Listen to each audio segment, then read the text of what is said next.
Chapter 6, Uncredited, Mr. Osborne, IQ 132. If I didn't know better, I'd swear that Donovan Curtis wasn't gifted at all. I'd bet a month's pay that an 8th grade boy had been chosen at absolute random and dropped into the top academy for differentiated instruction in the state. But I did know better. Our selection procedure was ironclad. Students had to pass a battery of tests from the State Department of Education, not to mention faculty interviews and even a psychological exam. A mosquito couldn't make it through the screening process. Our last faculty meeting was essentially a seminar on Donovan Curtis. Turned out to be quite a revelation. All his teachers had realized that he was weak in their courses and had assumed that his gifts lay elsewhere. But after comparing notes, it became clear that his gifts lay nowhere. He was mediocre in English, social studies, French, and computer science, and well below average in math and science. I didn't expect him to excel at everything, but Donovan exceeded at nothing. Which begged the question, what was he doing at the academy? "Have you tried getting him involved with the robotics team?" asked our principal, Brian Del Rio. I nodded. "He's our designated Googler." "Your what?" "He has no knowledge of programming, engineering, hydraulics, pneumatics, or even basic mechanics, so he surfs the internet looking for pictures to download and paste on Tin Man. Like Albert Einstein eating a banana." Brian frowned. "What's Tin Man?" "The robot. It's short for Tin Man Metallica SquarePants. Donovan's idea." "You don't think he's putting us on, do you?" suggested Ellie Shapiro, the department head for social studies. "Some of these bright kids have a warped sense of humor." "I doubt it," I told her. "To be honest, the other kids love what he does with the graphics, and nobody's ever thought of naming the robot before. I admit I wasn't too crazy about the idea. At first, I only went along with it to empower Donovan. But you know what? I'm glad we did it." "It's very cute," Ellie agreed. "It's more than cute," I amended. "It's humanized our entire program. The difference between dealing with an it and a him is a transformative concept." "Maybe that's our answer," Brian mused. "Dozens of brilliant kids pass through your class, building machines that win prizes at the highest level. Yet the simplest thing, naming a piece of equipment or decorating it, gets by everybody except Donovan." Maria Belvenqua, math, spoke up. Or he does it because he can't do anything else. He doodles through my class. He hasn't taken a single note." I jumped on this. "A photographic memory, maybe?" "He's lucky he can remember his own name," she deadpanned. "I asked him what school he came from, and you know what he said?" "I forget." "If that's a photographic memory, he has left the lens cap on." "Perhaps it's a kind of social intelligence," Brian ventured, really reaching. "Oh, please," Maria snorted. "He may seem like a smooth operator compared to our usual clientele, but there's nothing special about him in that way either." "I have to agree," I said warily. "He alienated Abigail on day 1, and he caused a lot of friction in the lab. Luttrell feels threatened by him, and JC doesn't know what to make of him." "JC doesn't know quite what to make of anyone," Ellie cut in. "Chloe comes the closest to understanding him, but they butt heads too," I went on. "And as for Noah's so smart that most of us can't even begin to imagine what's going on in his head," Maria put in. I sighed. "Maybe, but the reverse is also true. Noah can't understand not understanding. And there's Donovan, who understands nothing. To Noah, he's like some exotic space alien who crash-landed in the Gifted program." "Maybe Noah isn't wrong about that," Maria challenged. Brian's brow furrowed. "What are you saying?" "What if," Maria went on, "our much-vaunted selection system broke down and sent us your average knuckle-dragger?" "Impossible," our principal was adamant. "All our kids have strengths and weaknesses. We seem to have a good sense of Donovan's weaknesses. It's a start.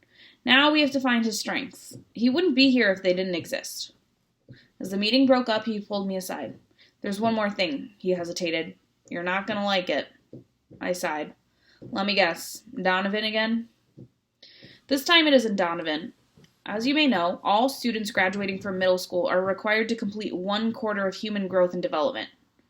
"Human growth and development?" I echoed. "You mean sex education?" He made a face. "We haven't called it that in decades." "But what does that have to do with me?" I asked. "They teach that in 7th grade, don't they?" "Usually." The principal took a deep breath. "Your kids don't have it. I was horrified. None of them? None of the big names. Euclid, Halloran, Garfinkel, Lee. A few transfers took the equivalent at their old schools, and Donovan's okay. He got the instruction at Hardcastle. How could we miss that? Brian shrugged unhappily. Robotics has always attracted our biggest and brightest. Anything new and innovative and exciting is thrown at your group. They're always busy, and the last thing anyone thought they needed was to spend hours drawing diagrams of the human body and watching videos on how babies are made. So what happens now? I asked warily. I have to drop what I'm doing and spend the rest of the year on sex ed? He shook his head. You need a state certificate to teach human growth and development. You're not qualified. So who is? Nobody, Brian told me. Beth Vogel has been coming over from Salem to work with our 7th graders, but she's teaching a full schedule this quarter. The whole district is running on austerity. Staffing is cut to the bone. Believe me, Oz, I've been over this every which way with Dr. Schultz. If there were a way out, we would have found it. The state allows us absolutely zero flexibility. 40 hours under a credentialed teacher with triple time credited for real hands-on experience. They're kids, Brian. What are they going to get hands-on experience of that? Would we even want them to? We're still working on a few possibilities, he admitted. They could take the course after school or over the summer. Think of the students you're talking about, I pleaded. They take music lessons, learn languages, earn internet research labs, work with private tutors. They're scheduled down to the nanosecond. And you're going to make them give them all that up for sex ed? Human growth and development, he amended. We ought to be ashamed of ourselves. He nodded grimly. We are. I was heartsick. What am I going to tell the kids? Don't tell them anything yet. Not till we've explored every option. Privately, I was hoping that one of my colleagues might bail me out on the mission impossible of Donovan and his hidden talents. Every time another teacher approached me, I expected the eureka moment. I've got it! He's a brilliant... I didn't care what came next. Writer, physicist, harpsichord player, linguist, chess master, infrared astronomer. He has total recall, perfect pitch, a knack for languages, great potential for spelunking. Anything. It was a cop-out. The answer wasn't going to drop from the sky and land at my feet. I'd watched him in my own classroom. Why would he be different anywhere else? Actually, he did less for me than he did for the other teachers. At least in his core subjects, he tried and failed. In robotics, all he did was search the internet for graphics to stick on Tin Man. Seriously, to justify the time he spent on Google Images, we would have needed a robot the size of a 20-story building. A convulsive, high-pitched cackling filled the lab. When I went to investigate, I found Donovan at the keyboard and Noah peering over his shoulder, holding on to it, in fact, hysterical with laughter. Noah never laughed. He had a stratospheric IQ with few common sense skills and zero sense of humor. His thinking was lightning fast and flawlessly accurate, but also 100% literal. I barely recognized him, convulsed with mirth, breathing hard, his face bright pink. What is it? Look, he pointed at the screen, bereft of speech. On the screen, a brief video clip showed a barefoot man walking along the edge of a pool. He stubbed his toe on a rubber dog bone and tumbled, arms flailing, into the water. Noah pounded on the desk, choking. Chloe appeared at my elbow. It's called YouTube, Noah. It's the latest thing, Donovan added. 10 years ago. That's YouTube? Noah was incredulous. I've heard of it, obviously, but I've never... Who's the actor? He's brilliant. I really believe that he fell into the pool by accident. I sighed. Of course a kid like Noah have never been on YouTube before. When he got on a computer, most of us couldn't imagine what he was capable of. What he wasn't capable of were the ordinary things. He's not an actor, I explained patiently. He's a regular person. Anyone can post a home video on YouTube. He was wide-eyed. Anyone? And anyone can watch it, Donovan confirmed. Noah may have started the day a YouTube novice, but by the end of the period, he could have written a doctoral dissertation on it. Such was the power of his intellect. He took Donovan's seat at the computer and disappeared into the site, reappearing only occasionally to explain the math behind his estimate of the total number of videos, over 800 million, or the amount of time it would have taken to watch them all, more than 600 years.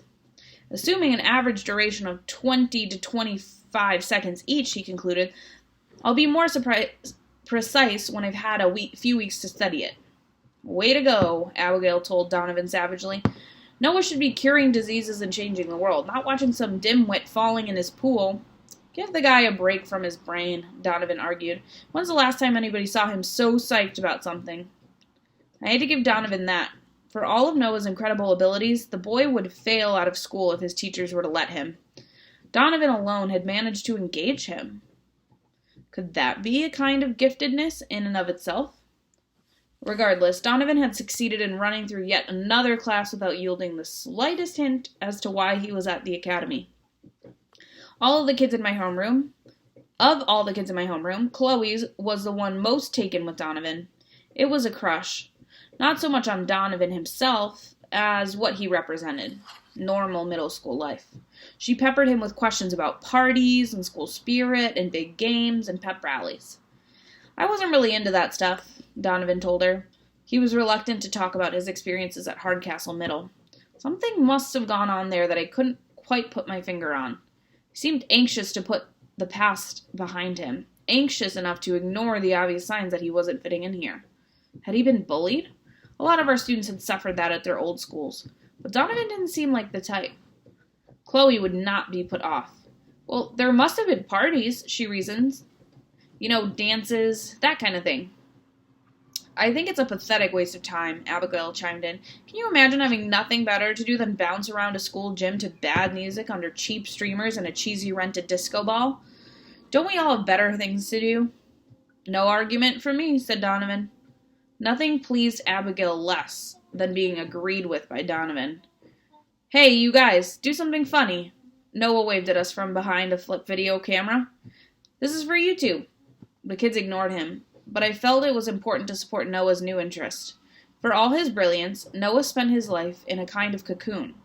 Pointing a flip cam at people was as close as he got to social interaction. What about Tin Man? I suggested. He looks like a YouTube star to me. Abigail was horrified. That's a terrible idea. We'd be showing the other teams exactly what we're working on for the robotics meet. I chuckled. It's supposed to be a friendly competition, Abigail, not a life and death struggle. Never try to tell Abigail to take it easy. The results of that meet go on your permanent record, she insisted. There could be college admissions on the line, maybe even scholarships. If that's not a life and death struggle, I don't know what is. This could be the year we finally defeat Cold Spring Harbor and win it all. Do you want to risk that?